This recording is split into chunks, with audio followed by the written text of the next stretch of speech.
Non, non, non, non, non, non, non, pas d'éléments mouillés sur les radiateurs en fonte. Ça, c'est pareil. Allez, allez, on enlève tout ça. Qu'est-ce qu'on va y mettre? Ah, tiens, petite idée. Bonjour, bonjour, bonjour. Tiens, ça me rappelle un certain Savoyard qui nous présente les pistes de ski des Trois-Vallées. Bonjour, bonjour, bonjour. Sommet de la Viselle à Courchevel. Bonjour, Jean-Max. Bon, moi, je vais présenter mon séchoir à spatule. On peut aussi mettre des casseroles, enfin ce que l'on veut, bon, évidemment. C'est pour un dessus de radiateur et ça ne marche qu'en hiver. De toute façon, l'été, il n'y a pas besoin de sèche-spatule, elle sèche naturellement. Par contre, en hiver, on en a vraiment besoin. Voyons voir de plus près. En fait, donc, je fais avec le matériau de récup. Il s'agit de l'encadrement en IP. Et les petits supports, ça doit être du frêne. Et les inserts en extrémité, c'est du hêtre. Et la grille aussi, les grilles de la récup. Rien acheté là, rien. Voilà, on va voir un peu comment c'est fait. Voilà le support.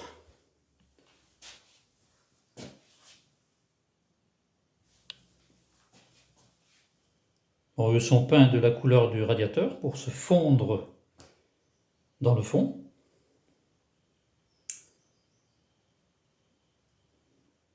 Alors, au moment de la réalisation, je me suis un peu planté en usinant ces plats de bordure là.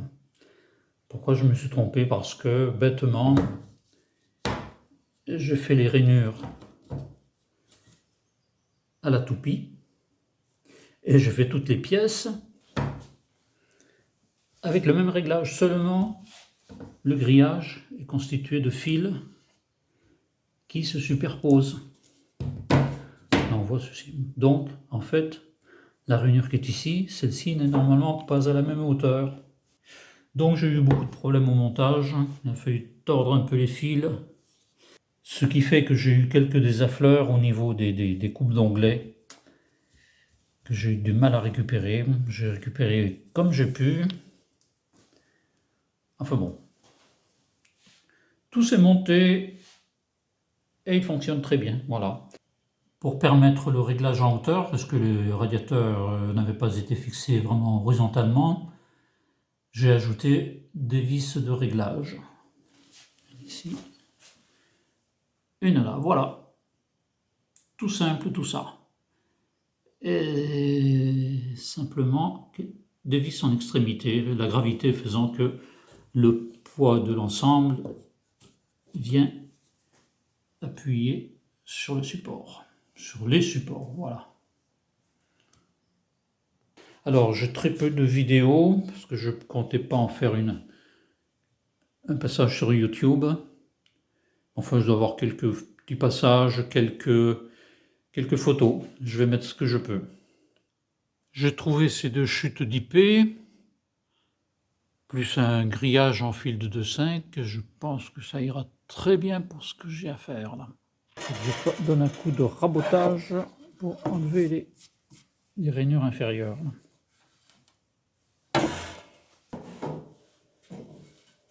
Il n'est pas utile que je passe en dégauchissage.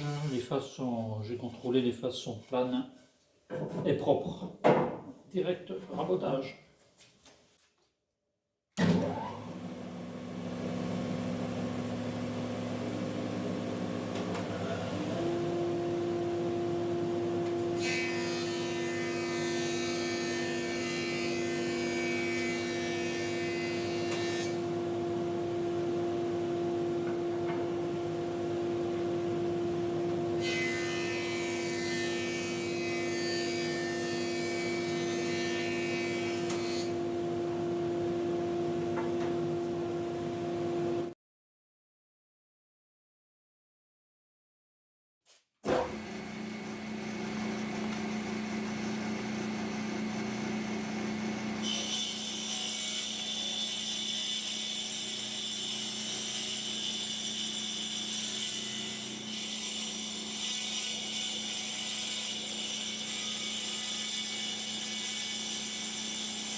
Pour la maison, j'ai fait également quelques petits meubles.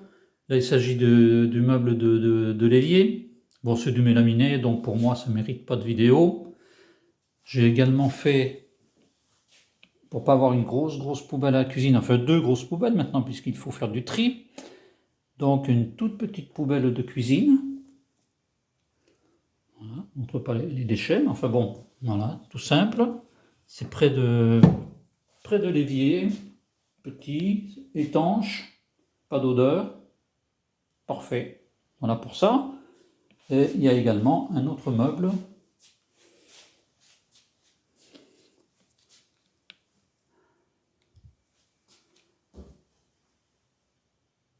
Tiroir, placard.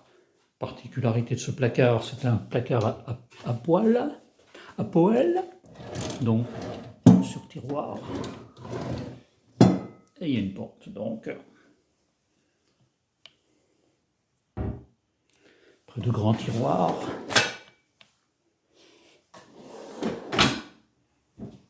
Et dernièrement, j'ai ajouté un autre tiroir. Alors ce tiroir, il est un peu spécial. Ah, mais je ne vais pas vous dire ce qu'il y a dans ce tiroir. J'ai fait quelques roches, même pas mal de roches, et je présenterai ça dans une prochaine vidéo. Allez, patientez un peu, vous serez surpris.